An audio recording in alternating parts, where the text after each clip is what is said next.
He made a promise that night, not to a nation or a crown, but to his mother, and 28 years later, he's still keeping it. It wasn't written down. There were no witnesses, just a 15-year-old boy and his mother's voice on the phone, a conversation that lasted 8 minutes. 8 minutes that would shape the rest of his life. William doesn't speak about it, he never has. But those who know him well say they've seen it, in the choices he makes, in the way he protects his brother, in the moments when duty pulls one way and love pulls another. He made a promise, and promises to mothers aren't broken, even when keeping them costs everything, especially then, August 1997, Kensington Palace. Diana sat in her private sitting room looking at the phone. She'd been thinking about this call for days, rehearsing what she needed to say, finding the right words to say something impossible. The afternoon light fell softly through the windows. Outside, London carried on. Traffic, tourists, normal life. Inside, Diana felt anything but normal. William was at Balmoral with his father and grandfather. Harry was there too, only 12 years old. Her boys were far away, and she felt time running short. She couldn't explain why. Just a feeling in her chest, a sense that things were moving towards something final. The trips were planned, Saint-Tropez, Sardinia, Paris. Everything was arranged, everything was ready, but Diana couldn't shake the feeling she needed to make this call, to say something her son needed to hear before it was too late. She picked up the phone and dialed. It rang 3 times before William answered. "Mum?" His voice sounded older than 15. Tired somehow, like he'd been carrying weight he shouldn't have to carry. "Darling, I needed to hear your voice." There was a pause. William knew that tone. He'd heard it before, in quiet moments, late nights. When his mother needed comfort but pretended she was fine, something was wrong. Something his mother wasn't saying. "Are you all right?" Diana smiled, though he couldn't see it. Always so perceptive. Always reading between the lines. "I'm fine. I wanted to talk to you about something important." William sat down on his bed at Balmoral. The castle was quiet. Everyone else was at dinner. He'd stayed behind, claiming a headache. Really, he'd wanted to be alone, away from grandfather's coldness, away from father's awkward attempts at connection. "What is it?" Diana took a breath. "How do you say this to your child? How do you prepare him for a future you might not see?" "William, I need you to promise me something." "Anything." The word came immediately. No hesitation. Diana felt her throat tighten. "I need you to always take care of Harry." William felt something shift in his chest, a cold understanding he didn't want to name. "Of course I will. You know I will." "No, darling, I mean really take care of him." Diana's voice became very steady, very clear, the voice she used when something truly mattered. No matter what happens, no matter what choices he makes, no matter how angry you get or how far apart you drift, Harry is softer than you, more vulnerable. The world will be harder on him than it is on you. William gripped the phone tighter. "Mum, why are you talking like this?" "Because I need to know you understand." Diana stood and walked to her window. She could see the gardens, the place her boys had played as children. "You're going to be king someday. You'll have power and protection and purpose. Harry will always be the spare, always second, always compared to you, and that will hurt him in ways you can't imagine yet." She paused, choosing her next words carefully. "They'll use him, William, the press, the palace, everyone. They'll love him when he's useful. They'll destroy him when he's not, and you'll be the only one who can protect him from that." William felt tears threatening. He understood now, the weight of what she was asking. "I'll always protect him, I promise." "Even when he disappoints you?" "Yes." "Even when he embarrasses the family?" "Yes." "Even when everyone tells you to cut him off? Even when protecting him costs you politically?" William's voice was barely a whisper. "Yes." Diana closed her eyes. Relief and sadness mixed together in equal measure. "That's all I needed to hear. Whatever happens to me, whatever the future brings, you remember this conversation. You remember you promised your mother, not the Queen, not the institution, your mother. Nothing's going to happen to you." Diana didn't answer that. Instead, she said something William would never forget. "You're going to be a wonderful king, my darling, but the best thing you'll ever be is a good brother. Don't let them take that from you." They talked for a few more minutes about lighter things, school, friends, plans for when she returned from Paris. But William knew. Something about this call felt different. Final somehow. When they said goodbye, Diana held the phone after he'd hung up. She'd said what needed to be said. She'd asked for the promise that mattered most. Whatever happened now, she knew William would remember. 2 weeks later, Diana was dead. William stood at her funeral, walking behind the coffin. His face was blank, his eyes were dry. But inside, his mother's words played over and over. Take care of Harry, no matter what. He'd promised. And he intended to keep it. For years it was easy. William and Harry were close. Inseparable almost. They understood each other in ways no one else could. Two boys who'd lost their mother too young. Two princes learning to navigate impossible expectations. At Eton, William made sure Harry had friends. He introduced him to the right people. Made sure the older boys looked out for his younger brother. When Harry struggled with school, William helped. Not publicly, never drawing attention. Just a brother making sure his brother was okay. William was the responsible one. The future. King. The one who followed rules and met expectations. Harry was the wild one. The spare who could take risks. The one who partied too hard and made headlines. But they were brothers. That came first. William made sure Harry was included in everything. He protected him from the worst of the press. When tabloids ran cruel stories, William called editors. Not as a prince. As a brother defending his family. He stood up for him when palace officials criticized. When staff complained about Harry's behavior, William quietly intervened. Made excuses. Smoothed things over. He remembered the promise. He kept it. In the military, they served together. William made sure Harry got opportunities, not just protocol. When Harry wanted to go to Afghanistan, William used his influence to make it happen, even when it meant less glory for himself. The promise wasn't hard to keep then. It felt natural, right. Two brothers against the world. But then things changed. Slowly at first. Then faster than William could manage. Harry grew up. He made choices William didn't understand. He fell in love with someone outside the system. Someone the press attacked from day one. Someone the palace didn't want to accept. Harry started questioning everything. The institution they'd both been raised to serve. The traditions they'd been told were sacred.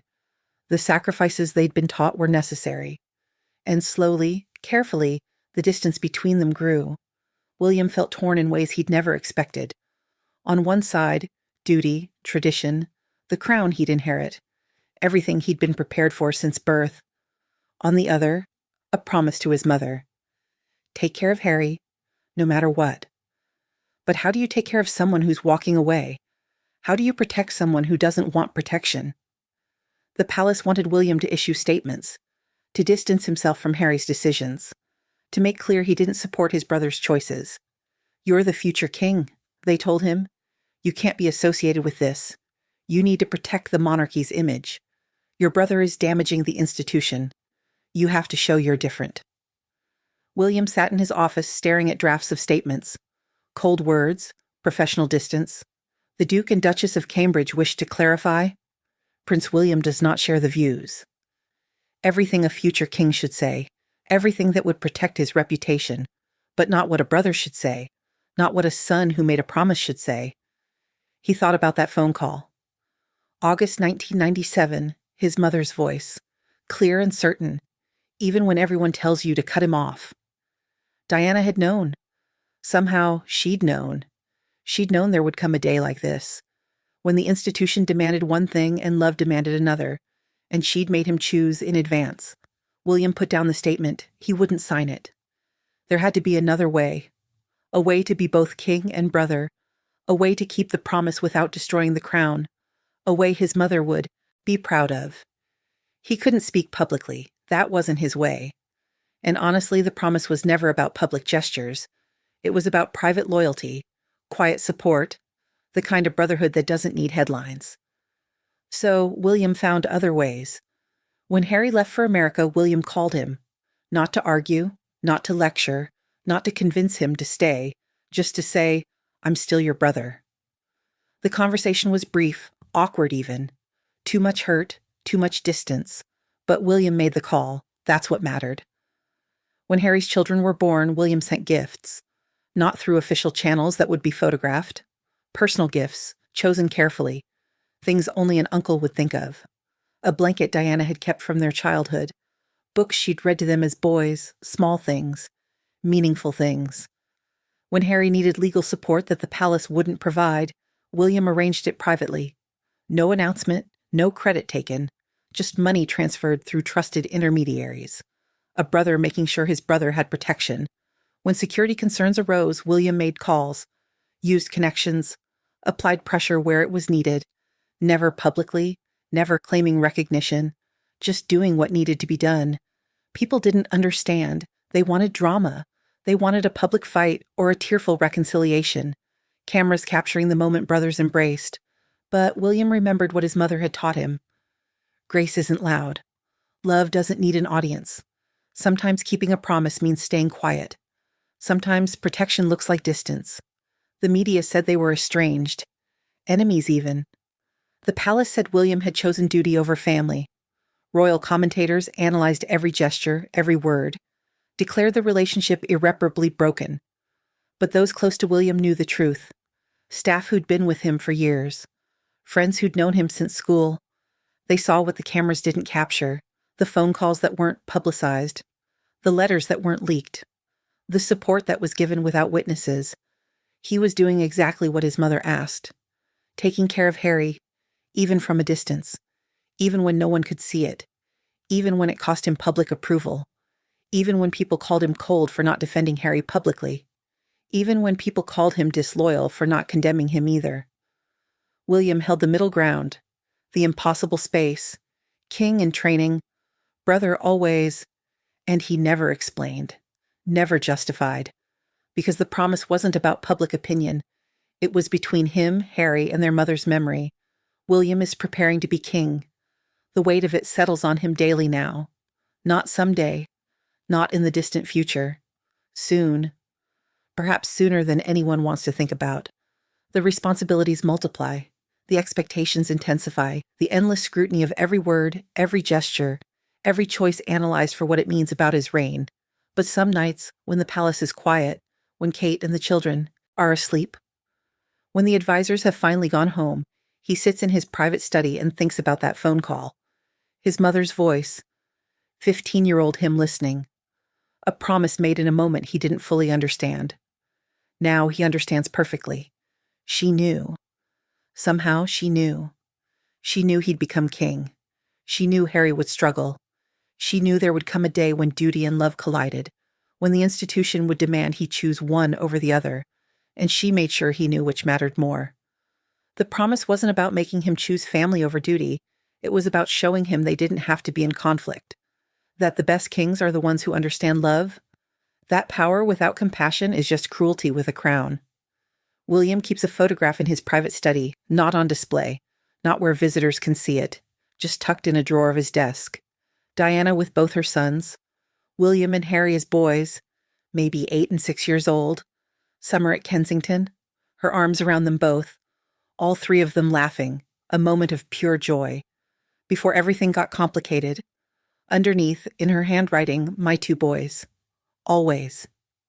The word always underlined twice. He looks at it sometimes when decisions feel impossible, when palace advisors push him one way and his heart pulls another, when being king and being himself feel like opposite things. The photograph reminds him. She didn't raise him to be just a king. She raised him to be a good man who happens to be king. And good men keep their promises. Good men protect their brothers. Good men remember what matters most. He's not just going to be king. He's always going to be Diana's son. He's always going to be Harry's brother. Those identities don't disappear with a crown. If anything, they matter more. That's what she was trying to tell him. That's the promise he made. That's the promise he's keeping. Not because it's easy, it's not. Not because people understand, they don't. But because he looked his mother in the eye, or rather, heard her voice on the phone, and said, I promise. And Diana's sons don't break their promises. People ask him sometimes about Harry, about the rift, about the future. William's answer is always the same. He's my brother. That doesn't change. 5 words, no elaboration. But those who knew Diana hear her voice in them. She would be proud of that answer. proud that her son learned the lesson she was trying to teach. Power matters. Duty matters. The crown matters. But nothing matters more than the people you love. William will be king someday. He'll wear the crown. He'll carry the weight. But the most important title he holds isn't Your Majesty. It's brother.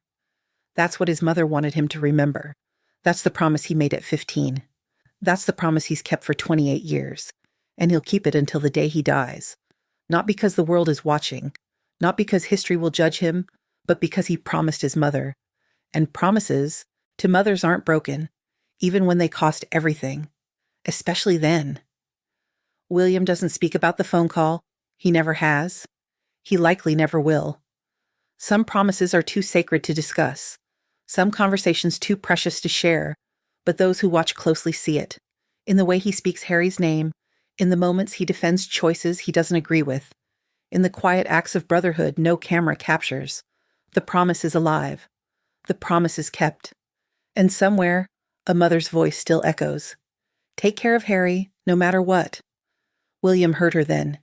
He hears her still, and he always will.